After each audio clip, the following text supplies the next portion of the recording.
Guiana, where rivers weave tales as they rush down from Kaiteur's thundering height to rainforest canopies bathed in a golden light. Nestled on the northern coast of South America, Guyana is a land where raw natural beauty and vibrant cultural diversity intertwine to create an enchanting destination for globetrotters. Often called the land of many waters, Guyana is a haven for eco-tourists and adventurers alike, boasting vast stretches of pristine rainforest, majestic rivers, and awe-inspiring waterfalls. Hey there everyone, I'm Don, Professor Goe, and welcome to the Goe Pro Travel Tale Podcast.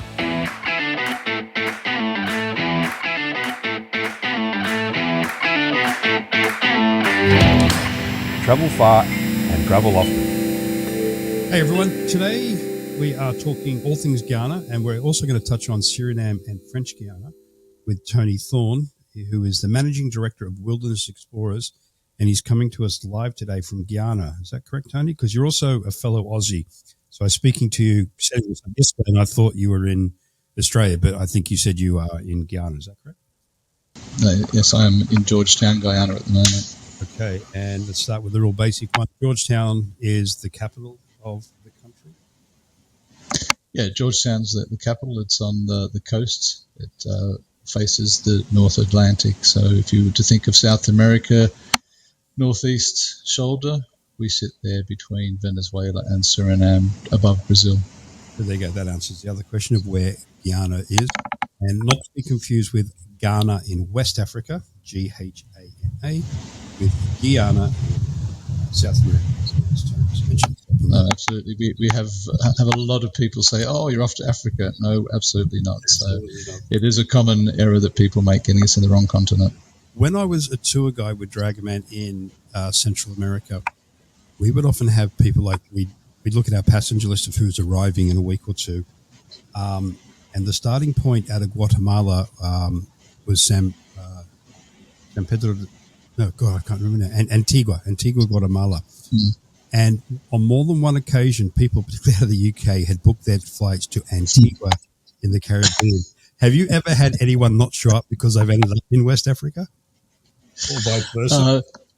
Not that I'm aware of, though. I did, as a joke, tell my mother when my brother was arriving, "Oh, no, he's booked a flight to the wrong continent." She believed me. But I don't believe if anyone booked the wrong one. But look, if you book just Georgetown, there's many Georgetowns around, so you've got to make sure it is the right Georgetown, because there's Georgetowns throughout the Caribbean, North America. So that's you make sure it's Georgetown, Guyana. So there is an expert tip for everyone listening out there. Georgetown, Guyana is what you want to do. Tony, as I said, you're a fellow Australian, and I believe you do spend some time in Australia. So on that note, how did you end up with your own company in Guyana, which is probably, well, one of the reasons we're doing the podcast is to bring awareness to the country, because it's probably one, along with with Suriname and French Guiana, often overlooked with people when they look to South America. So how did you end up with your own company in Guyana? Yeah, well, I was just backpacking, living in the UK at the time. I have an ex-military background, so I thought I'd join the Territorial Army in the UK, and through that, I was invited to apply for a position on an expedition out to Guyana. I accepted the position without even knowing where it was. So I thought, well, if I don't know where it is, that's exotic enough for me. So I then found out where Georgetown was and where I had to buy a flight to. So I had 4 months out here on expedition, just loved the wildness, remoteness. I then went back to Australia and then decided I was going to backpack through South America. So I bought a one-way ticket to Santiago. Only 2 things were planned. One was to be in Rio for Carnival. The other one was to be in Georgetown for Australia versus West Indies test match. Oh, it's King Bear for Travis Head. Shamar Joseph. Can you believe what we're seeing here at the Gabba? The West Indies celebrate. It is the worst possible feeling for Travis Head. As a batsman, he is gone. Australia 4 down. Game back on. So I watched that. Whilst I was there, I met up with someone from my first trip who said, "We've just opened a little jungle lodge. Would you like to manage it for 6 months?" While I was backpacking, I thought, well, why not? Why not? My girlfriend, who was traveling with me at the time, said, "But you know nothing about tourism," which was right, but you shouldn't tell me I can't do anything. So she left. I stayed. For 3 years, I ran that business. To sell the rooms, I realised I had to package it with other locations. No one was coming to Guyana just for this little lodge I ran. So I accidentally became a tour operator. And then after 3 years, thought, look, I'll start my own business. So I came out to Guyana not knowing where it was, really not knowing what to expect. But I just really loved the rawness, how untouched it was. I guess I do like a challenge. And here I am 33 years later, working in the industry here, and 30 of those years with my own business. Now, you mentioned that you liked the sort of, or it was the adventure aspect that attracted you there, then the ruggedness of the country. Is that the only attraction that's kept you there? Like, what is it about Guyana that like inspires you to keep? Because I see cheap rum. Cheap rum. Fair enough. That's a good reason. Actually, there's more to it than cheap rum, though. No. I don't. For me, not having languages as a skill, it's English speaking, the only English speaking country in South America. So that meant I didn't have a language barrier. And then I discovered that there's lots of communities out there, particularly indigenous communities, that don't have much opportunities for work, and that our style of tourism could bring employment to them. So from a professional perspective, one, we can earn money, but two, we can do some really good, interesting things helping communities. So there's a certain level of personal satisfaction involved in that, and that, I guess, helps outweigh some of the frustrations and challenges of working in a country that, well, has been considered very much a developing country for many years, though that's changing dramatically now. And in fact, Guyana is the fastest growing economy in the world and has been the last 2 years. So the face of the country is changing very, very quickly at the moment. Luckily, that doesn't impact our tourism in the interior, that's not really being impacted. It's more around the city, but it's a fast-changing country at the moment. So let me ask you this. You mentioned no language barrier, English speaking. So what is, like, in a capsule description, what's the history of Guyana? I assume it's been a British colony protectorate in its early days. I assume it's an independent country now. Like, can you give our listeners a quick rundown of its political situation? Yeah, so the indigenous people, obviously the original inhabitants, there's 5 different nations of indigenous people here. Then during the period when the Portuguese and Spanish were coming out, taking large portions of South America, this particular area along here was fought over by the French, Dutch and English. So Guyana's been at one stage or another a Dutch colony, belonged to the French and the English. So it ended up being English. It was British Guyana until independence in 1966. So because it's very rich for agriculture, sugar was the king back then. So there's a very dark history in terms of tens of thousands, if not hundreds of thousands of Africans came out as slaves to work the sugar estates. When slavery was abolished, then indentured labourers mainly from India, but also Madeira and Portugal and Chinese. So the cultural makeup of the country is really not typical of Latin America, because you have the largest population mix is originally Indian, then African, smaller populations of Chinese, Portuguese, indigenous people, and then just general sort of European. So very different culturally, more aligned to the Caribbean in terms of along the coast. There's more Caribbean feel, quite different in the interior again, because there's very small populations and mainly indigenous people. So it makes it, and in fact that's true of the 3 Guyanas, that because they don't have a Latin background, they're culturally very different, and then they look more to, in Guyana's case, to the UK and the US, and Suriname very connected to the Dutch, and French Guyana's not even a country, it's a department of France, so it's part of the European Union. So they are very unlike our South American neighbours. Right. Now, you mentioned that Guyana is one of the fastest growing economies in the world. I think either you told me or someone told me recently that there's been an oil discovery off the coast of Guyana. Is that true? Yeah. So Guyana traditionally was very much sort of agriculture in terms of sugar and rice, extractive industries like timber, gold, bauxite. So oil was discovered offshore. They had looked onshore previously, never found a viable amounts to make it worthwhile. Found offshore, so since late 2019 been pumping oil, so Exxon's here pumping out huge quantities of oil, which is benefiting the country. So because of that, Georgetown in particular, which is where they're based from, so all the oil is happening 200 odd kilometres offshore, but the infrastructure to support that in terms of your helicopters and your ships that are resupplying out to the rigs and so on is all happening out of Georgetown. So a large expat market now here in Guyana, people coming in working for 2 and 3 year contracts. So a large contingent of people, and that's leading to a lot of business development. The positive thing from the tourism perspective is that we've already had one new hotel open up this year. There's a couple more that'll happen in the next 6 months. I think there's another 10 odd hotels being slated to be built. Now, they're mainly business hotels, but our tourists need to stay somewhere, so there's going to be a much wider selection of rooms. But the big one for us is the additional flights that are coming in that we didn't have previously. So on the back of oil, American Airlines have been flying in now for about 5 years. In fact, they have daily flights out of both New York and Miami into Georgetown. This year, United Airlines started a service out of Houston, and they're flying 6 days a week direct into Georgetown. The big one for our UK market is British Airways now has a service coming in twice a week via St Lucia, direct out of Gatwick.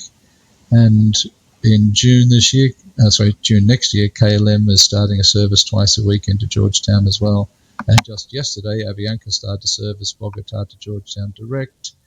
One of my staff's headed off to Grenada today on a brand new direct service to Grenada. So Guyana is just exploding, and the airlines really are important. They're bringing in oil workers. It's for that, but then on the back of that, it's really benefiting our tourism industry as well. Well, I guess one of the biggest, I don't want to say roadblock. You can always get there if you want to get there, but it's always nice to fly somewhere directly. So I know in the early days it was always difficult to get there, but obviously, from what you just said, it's very easy. And I believe we just had one of our staff visit you down in Guiana, Susanna. Mm-hmm. I believe she flew directly from Toronto. Is that also another option?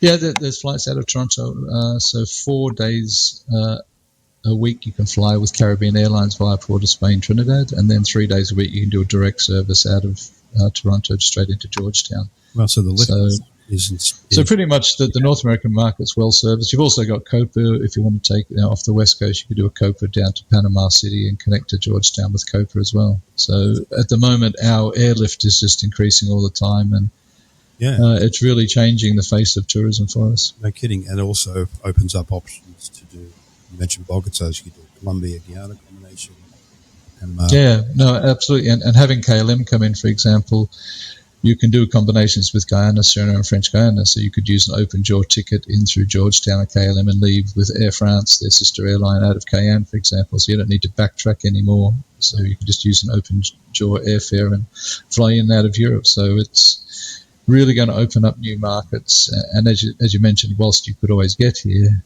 people much prefer if there's a more direct route, and in particular with airlines that they know. The KLMs, your BAs, your Americans are all well-known, established airlines. Right, so I guess in the 30-odd years that you've been down there, particularly with this latest discovery, you've seen some major change in the country, and I would guess, again, it's a positive. As you say, airlift, more people will be able to get there.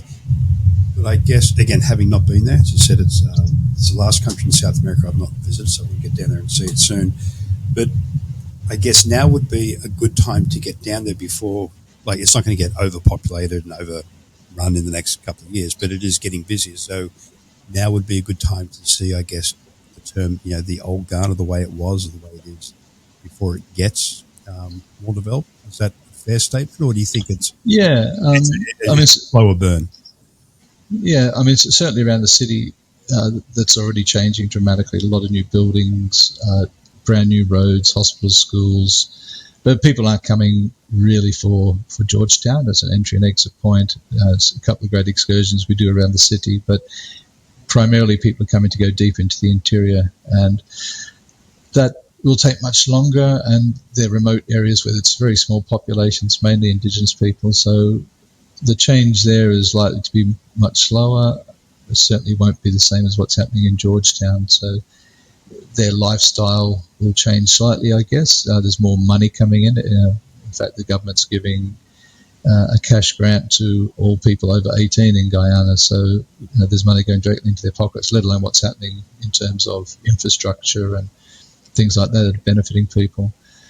But it is getting more popular. There's more people coming, and most of our lodges are very small, only 6 and 8 rooms, so it's not very difficult to have a lodge booked out. And when I say booked out, it's only 14 to 16 people, so it's very small scale tourism. So if people do want to get off the beaten track and go to a place it's very personal, you're very much involved with the owners or the communities where you're staying, Guyana's the right sort of place to come to. And I don't see it changing hugely in the next couple of years, but that said, I couldn't have predicted what would be happening to Georgetown 5 years ago. It's like I never expected it to happen. We knew it was going to happen when the oil industry came in, but I could never have predicted how quickly it happened. So I was stunned by that.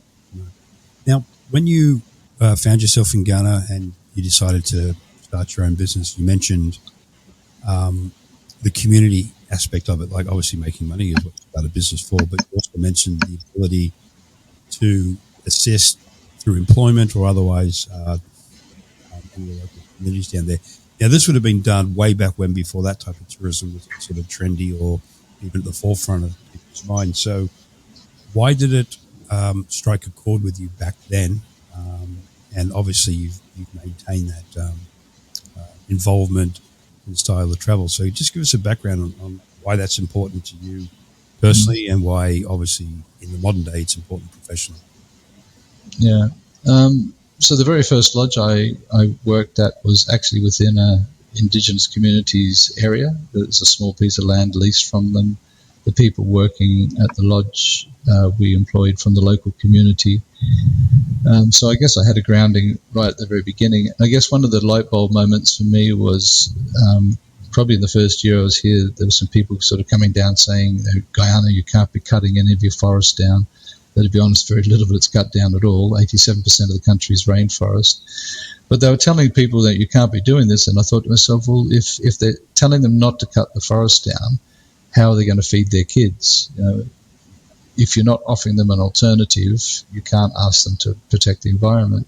And I guess I realized then that the type of tourism that we have meant that we could be part of that solution in terms of giving employment opportunities.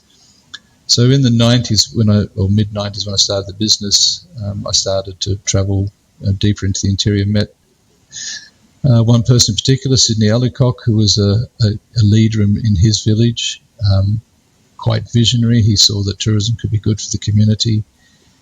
And we said to him, look, how about we work with you, that you should own your own product. We'll work with you. We're not asking to employ you. We will help you develop your product and we'll take it to market. So he went and convinced his community, which took some doing. In the end, he said, come on, let's just give it a try. What do we have to lose? So we signed a memorandum of understanding for 2 years, and we've never re-signed it since because we don't need to now. We are business partners in terms of we bring them business, we help them develop their product, so they run their own lodge. And in fact, a few years after that, we started a separate company called Community and Tourism Services. So Sarama is an owner in that company, along with ourselves, and also an NGO, Iroquois International Centre, which has a 1 million-acre rainforest reserve. And we manage and operate a lodge within that reserve as a company of which we are partners with an Indigenous community. So it's been very much part of our, I guess, DNA since the beginning in terms of, and our company policy talks about bringing benefits to local communities, even though when we wrote it 30 years ago, we weren't really sure what that meant. And it took time to, I guess, to work out if we're going to live up to our company policy, how do we go about doing it? And since then, we've developed very good working relationships with many communities, helping them develop and bring product to market. And in fact, this year, through the Latin American Travel Association, we won one of the sustainability awards for our work with Indigenous communities. So we're pretty proud about that, to get some recognition for the work we are doing with communities. And, even in our own business, we employ people completely on their merits, but we have Our general manager is an Indigenous woman.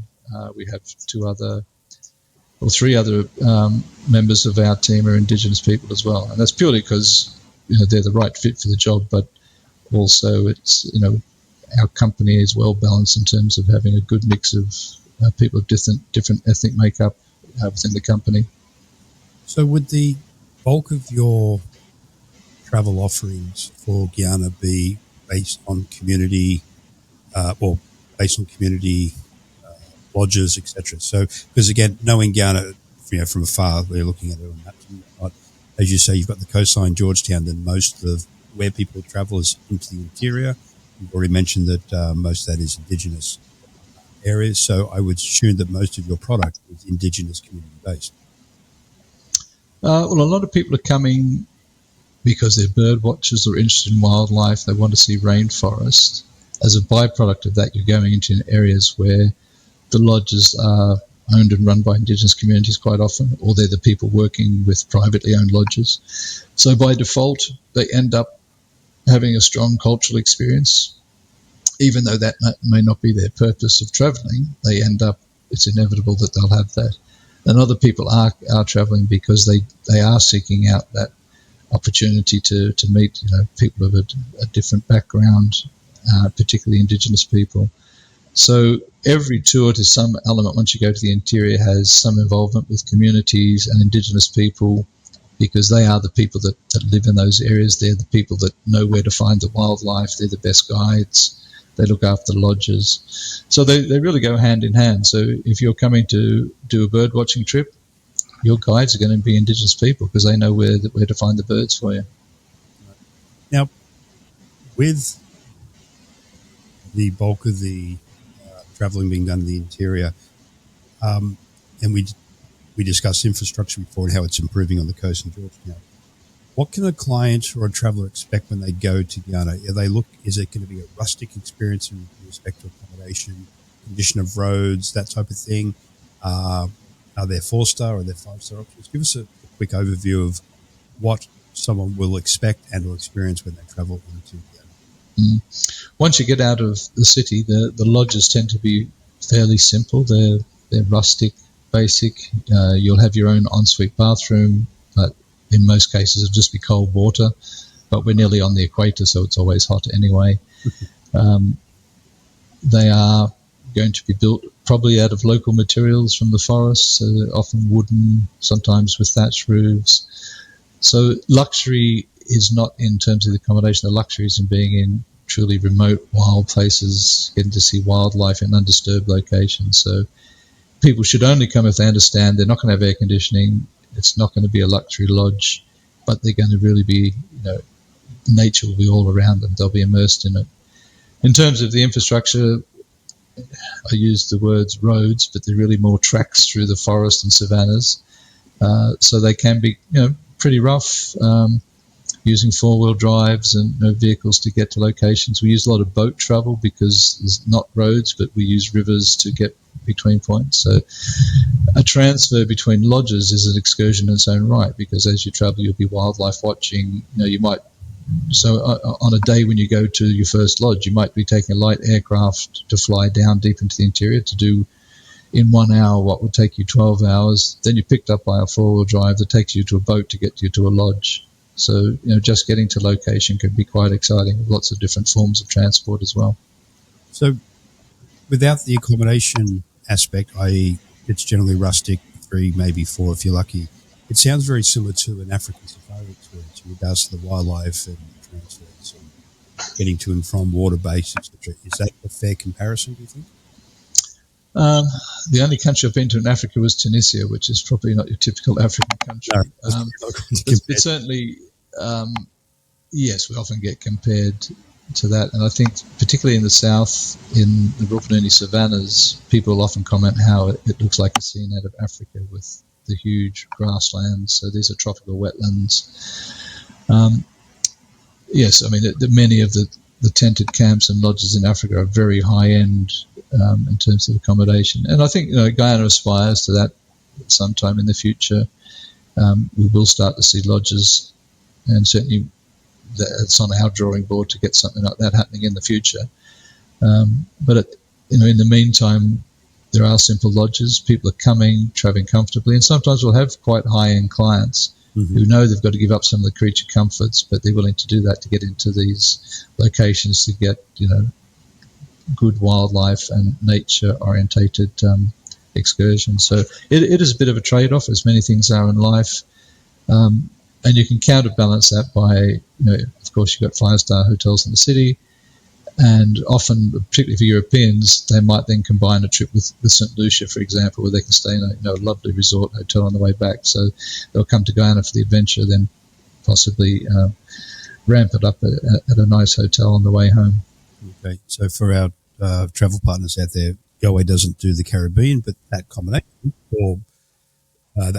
of beach can quite easily be done, obviously. We can help with that, though, Don. We can provide the Caribbean link for you. Oh, okay. But you've got, from the Goa's point of view, you have the Colombian beaches, Panama beaches. I guess it's more the point that Tony's bringing, that you can always add your luxury pre or post.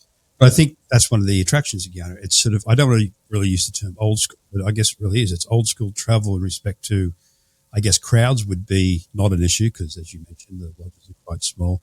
And it's the old school adventure style of travel, which you can't really get a lot anymore as more and more countries are becoming overdeveloped as well. Sounds like, Guyana is the place to. You're certainly not going to see crowds of people. Kaiteur Falls, which is our single biggest tourism attraction, last year had something like 10,000 visitors for the year. Now, they're coming in, spending 2 hours on the ground and leaving. We're hoping to have a lodge up and operating there next year, which will offer just a handful of rooms, and being able to spend overnight there is a really special, magical experience. But you'll be doing it with maybe up to 8 people, 10 people. And the lodges are the same. That it's not uncommon to do a trip where you don't bump into any other tourists on the trip, that particularly if you're a group and you're filling the lodge, as you move from lodge to lodge, you're probably not going to encounter other people. And I think that's pretty rare.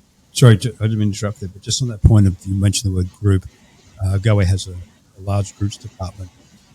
From a numbers point of view, if someone is looking at a group of bird watchers, or nature lovers heading down to Guyana, what could be the maximum that you could accommodate in one booking per se? Is it only the 14 to 15 mark? Could you handle a group of 40 if someone came to us for that? Not in one location in the interior, no. So most of the lodges, as I mentioned, are 6 to 8 rooms. So most bird watchers don't want to be in groups of more than about 12 generally. If we have larger size groups, sometimes we'll hub out of Georgetown and do experiences, day trips out of Georgetown, or you can split the group up between multiple lodges. But Guyana's not set up like a Costa Rica, for example, where they might have 40 or 15 bedroom hotels. And we often get compared to Costa Rica because they're very much nature based. And I've spent 3 weeks in Costa Rica a few years ago. Wonderful experience, but you're sharing it with 3 million visitors a year. So you go into a national park there and there's hundreds of people in there. We go into our one national park here and there might be 10 or 20 people. So it is a completely different experience. And you talk about old school. Yes, it's probably how Costa Rica might have been 40 years ago, or how I imagine it might have been before they had all the major developments. So certainly coming to Guyana now, if you want to sort of go back in time, and what's really nice, some of the lodges, is you sit down at the dining table with your hosts. It's not like a restaurant setting. It's like being in a family house. And people love that, the stories that happen around the dinner table. I think you lose that when you get too many people. So Guyana still has that sort of sense of being with your hosts and having that very personal experience. Well, we get more and more questions to our destination specialists on destinations to go where they can avoid crowds, where it can be something different. And it sounds like Guyana is basically that destination. When you're traveling around Guyana, you've mentioned Kaiteur Falls. From a statistical point of view, in South America, you have Iguazu, the largest, Angel, the tallest. I think Gocta in Peru is the longest, first free fall, something. They make some claim to fame there. Where does Kaiteur Falls sit within any sort of stat that you can throw out? Yeah, well, it's known as the tallest single drop waterfall in the world. So Angel Falls, which is not that far from Kaiteur, is taller, but it hits a number of times on the way down. So Kaiteur, the first hit is 741 feet, then there's another 82 feet after that. So we concentrate on that first 741 feet. It's a very wide waterfall in comparison to Angel Falls, for example. Iguazu is a fraction of the height in comparison. It's very wide. But also you have thousands of tourists a day at Iguazu, whereas at Kaiteur, you might be on an aircraft for 12 people and you're the only people there.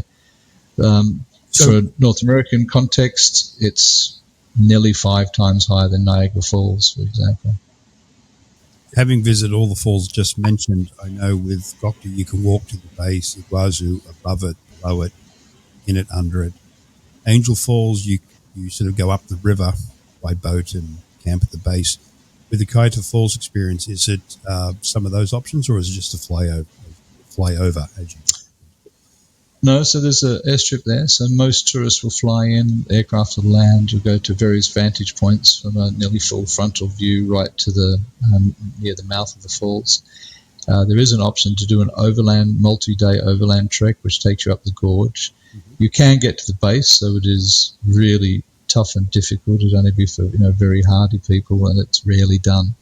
But that said, if we're successful in getting the lodge at Kaiteur, there's one that comes with it down in the gorge, and we'd look to create a more adventure market down there where we would have treks to the base of the falls, which would be for the quite adventurous market. So it does offer multiple faces and also different times of the day. So at dusk at the falls, thousands of swifts congregate above the falls, and then, like as if there's someone controlling them, they dive in and they roost behind the falls. So they actually roost on the rock face behind the falls for protection. So that's something you only get that if you overnight there. First thing in the morning, the whole gorge is just filled with mist, and it takes a couple of hours to burn off. So different times of the day offer different faces of the falls. In addition to that, you've got the Guyana cock of the rock, which is a regional endemic bird. People might know the Andean cock of the rock, different species, same family. So that's quite unique. Then you have a little golden frog, which is about the size of your thumbnail.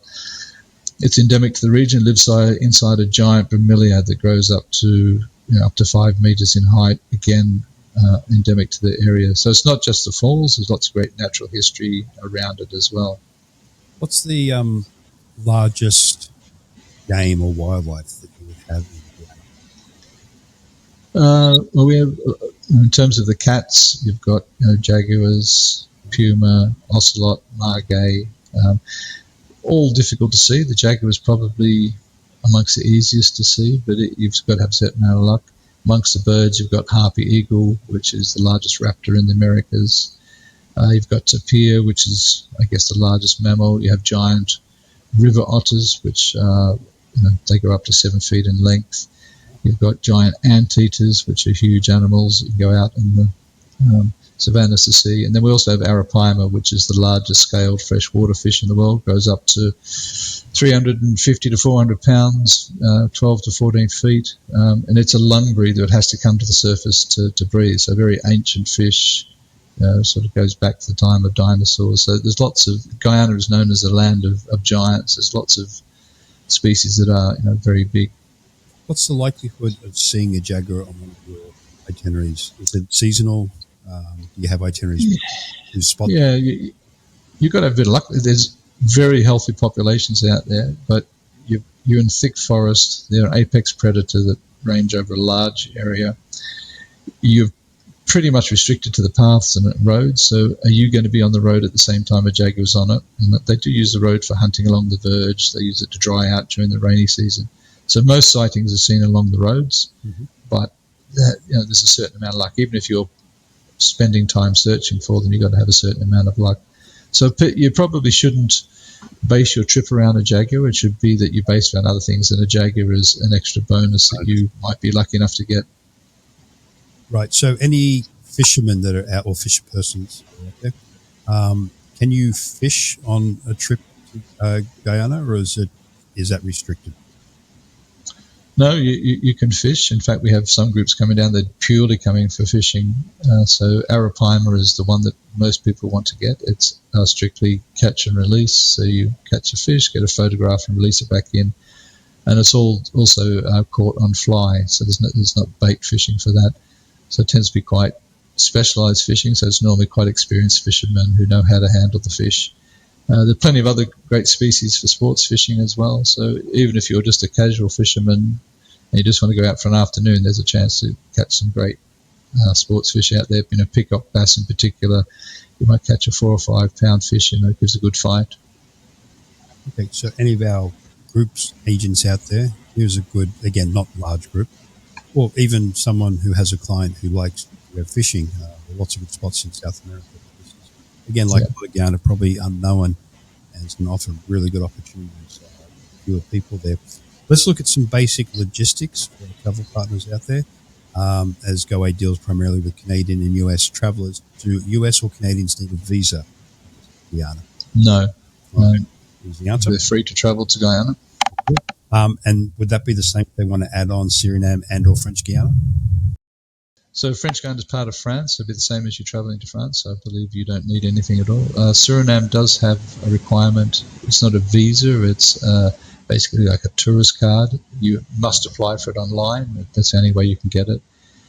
So it's just a process online. You pay a fee to enter, and that gets issued electronically.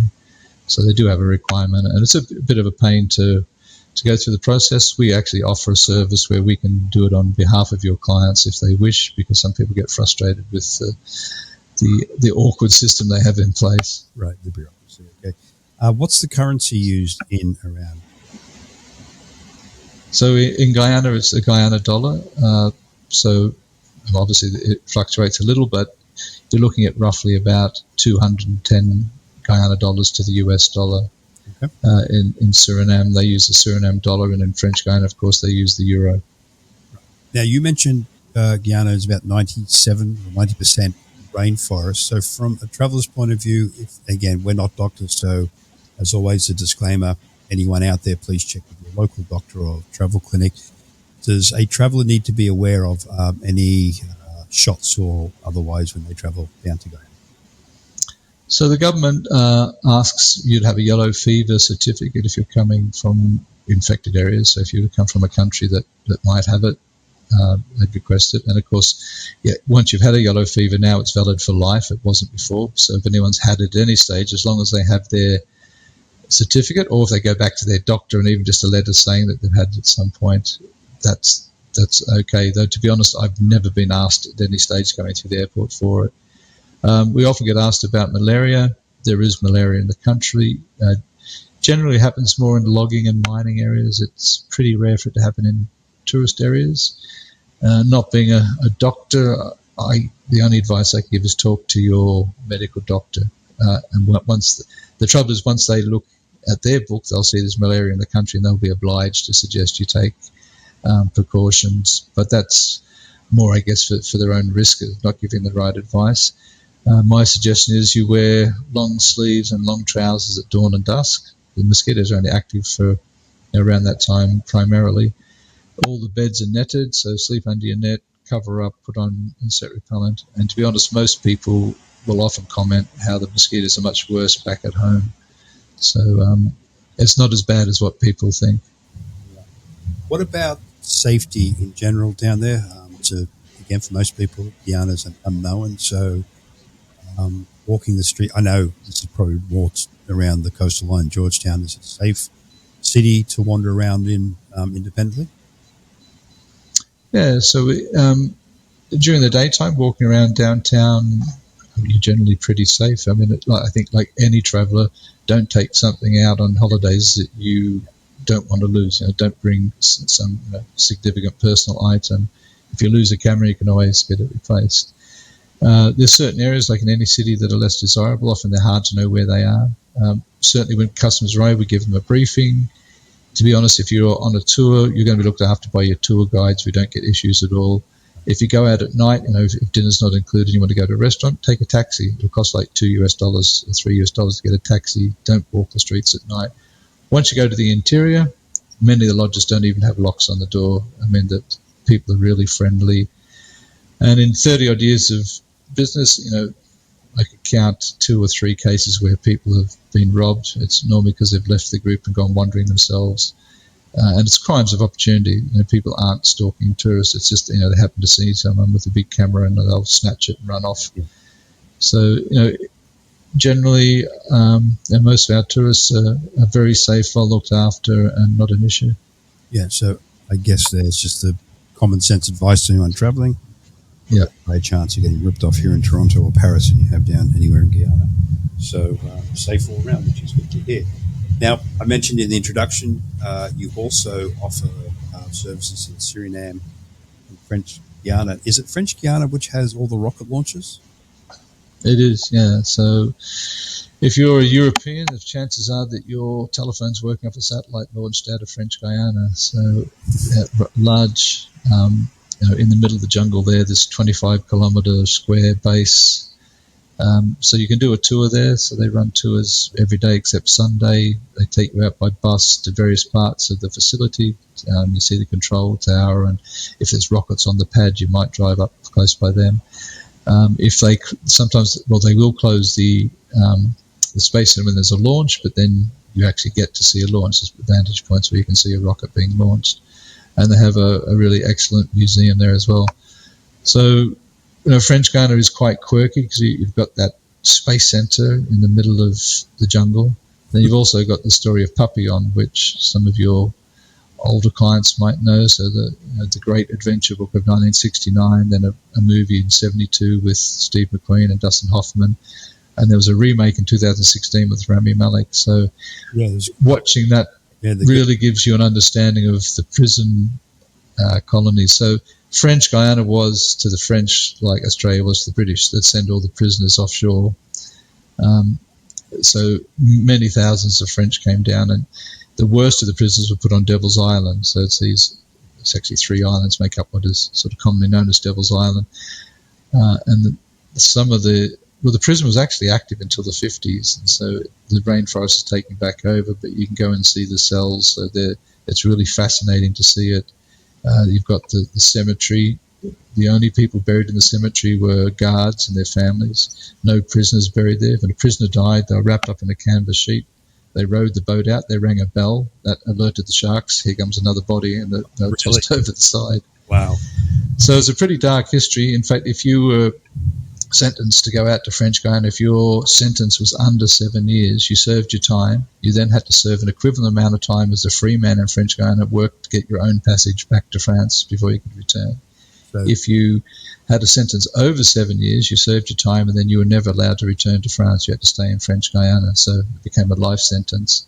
So not many returned because they were dying of malaria, yellow fever, and just the brutal system. So if your sentence was over 7 years and you served your time, you were free, but you weren't allowed to return to France? No, you had to stay in French Guiana. So not many people ever got back. So it was a pretty brutal system, but to go and visit and understand that history, and most people have no idea about this. So when you go to French Guiana, it's a fascinating story. So there's very little infrastructure, population's very small. There's nothing really to go to the interior for because there's no infrastructure. So we tend not to do wildlife trips here. We go there for these quirky things, like going to a space center in the middle of the jungle, going to Devil's Island, and then on a Sunday they have a hamung market. So during the Vietnam War, a bunch of hamung were brought out. The army picked them up at the airport, dumped them in the forest. Now they've built a whole township, and on a Sunday you're eating Southeast Asian food, sitting in South America, but you're part of the European Union, so it doesn't get much more quirky than that. Yeah, indeed. Okay, so French Guiana, the highlight you just mentioned. If someone's looking at Suriname, what's the attraction? Yeah, so Paramaribo itself is a UNESCO World Heritage Site, a lovely old downtown area, all plantation owners' houses along the riverbank there, a wonderfully preserved fort. So it, like Guyana, was very much built on sugar and plantation lifestyles. The difference there is that so anyone escaped from plantations in Guyana, the Spanish in Venezuela said, if you come here, you'll be a free man. So there was rivers that ran through and no escape there. French Guiana, they had nowhere to escape to, so they fled into the forest. So they have these maroon communities. So they're maroons that were slaves, escaped into the forest. And the slave owners would buy slaves from different parts of Africa, so they didn't have a common language. So when they fled together, they had to develop their own language. So it's made up of various African words, Dutch words, and English words. And if you went up the Suriname River, you have a different language to people who fled up the Canopies River, for example. So even within the Suriname, they've evolved differently. But you get into these villages, it's very much a snapshot of how Africa would have been 300 or 400 years ago in terms of the architecture, the customs, the dress.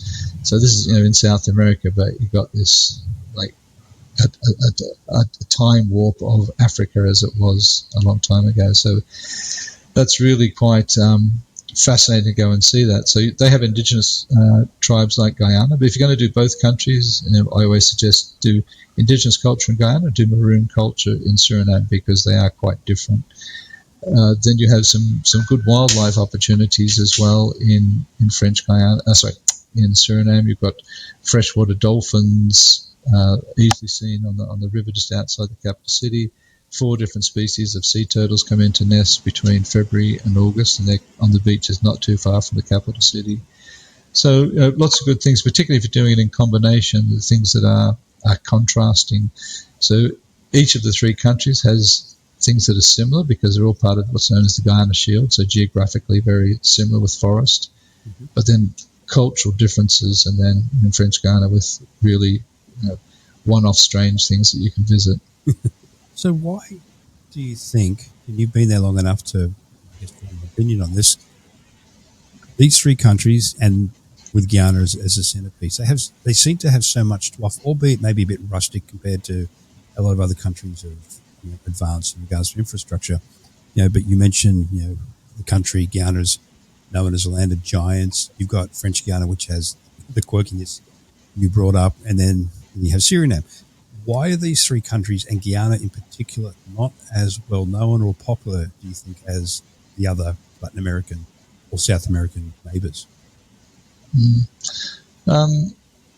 Probably just governments' appetite for tourism. So during, after independence, Guyana wasn't particularly interested in tourism.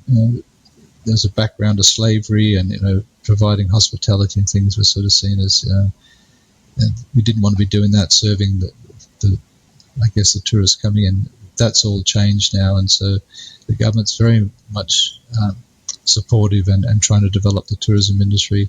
Also, we spoke earlier about the air link. Without that air link, it doesn't encourage, and we've seen, like with the British Airways coming, tour operators that were never interested in Guyana, with that air link, all of a sudden they're selling Guyana, and they're selling it very well. So air link has a lot to do with it.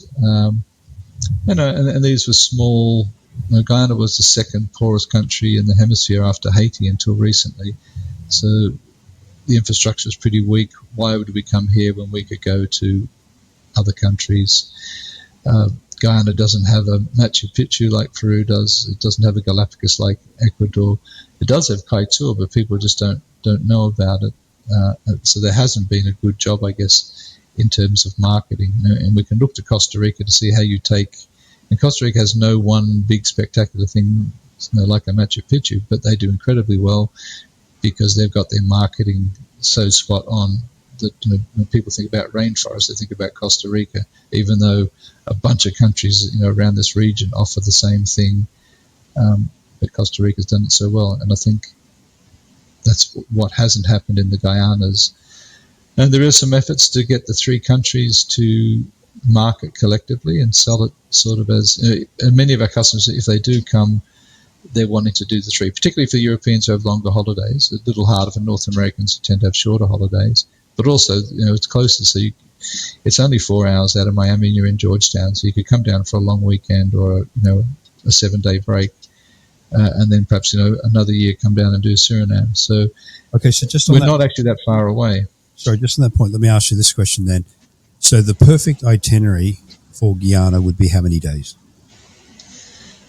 Well, if you want to do it extensively, are 12 to 14 days. But if you've only got, for the North American market, if you've got a Saturday or following Sunday, you're going to get a bit of Georgetown, Kaiteur Falls. You want at least one rainforest lodge and one savanna lodge. Getting savanna and rainforest, different ecosystems, different wildlife. So we can create a nice itinerary. It's like anything. What's the perfect time to see Canada? Well, there's a lot to see. Okay, we're not as big as that, of course, but anywhere, I would say from 10 to 14 days, you're going to get a good feel for the country. And if you wanted to do all three, what would be a North American itinerary to get the three in? Not extensively, because I think that'd be pushing. Yeah, so that same 10 to 12 days, you would not go as deep into the country, of course. You'd do some of the highlights. And so it is possible. And you can, for example, you could fly down American into Guyana, and then Air France has a flight multiple times a week via the French Caribbean back to Miami. So it is possible to leave, to come in through one and leave through the other, albeit different airline partners. Now, I did forget to ask you, sort of more in the flow of the conversation, what are the seasons in Guyana? Is there a good time, bad time, no time to be down there?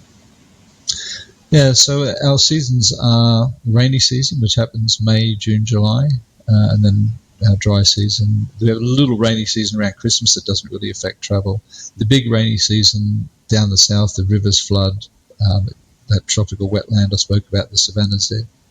That's the breeding season for the fish and things like that. So if you're interested in wildlife, the rainy season is less productive because things are spread out with the water. So you want the water to come back into the rivers, and everything then congregates around the rivers. But equally, if you want to come and see the waterfalls at their highest, the rainy season's to come. But like most places globally now, it's harder and harder to predict weather patterns. So the dry season could be wet and the wet season could be dry. So it is a difficult thing to answer. But, it's tropical. It's always warm. Your high temperature every day is, between 28 to 32 Celsius. Overnight, you're down to 22 degrees. So is it humid? For this time of year, for the North Americans, if you want to escape the cold, it's good to come down here. Good point. Is it a humid destination, being close to the equator? Yeah, it's quite humid, and particularly during the rainy season, it's more so. So you've got to be prepared for some humidity.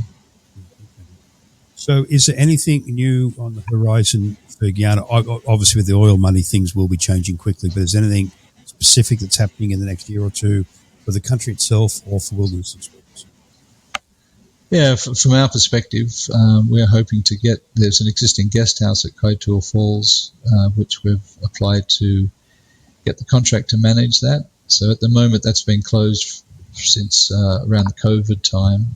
It'd been refurbished, not reopened. So we're hoping to get that and turn that into a really nice product, and that might lead on to something purpose-built in the future as well, if we can.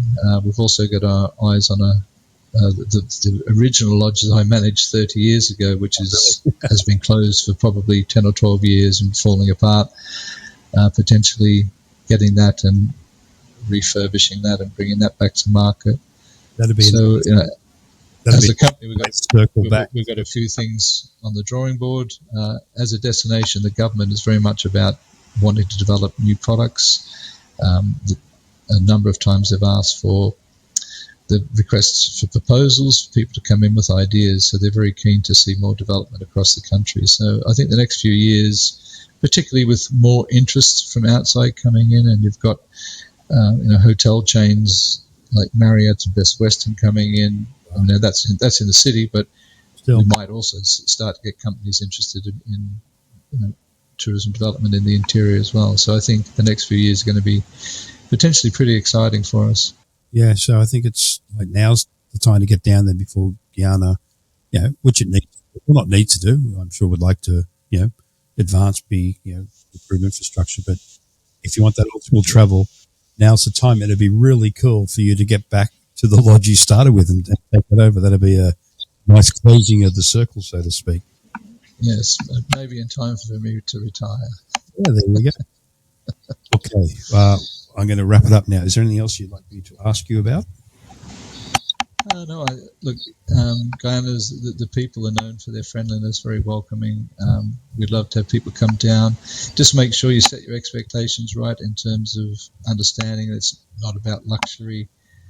be aware that it's a tropical country. Make sure you pack your sunglasses and your hat and your sunscreen, and absolutely, if you can, bring a pair of binoculars. It makes the wildlife spotting so much better.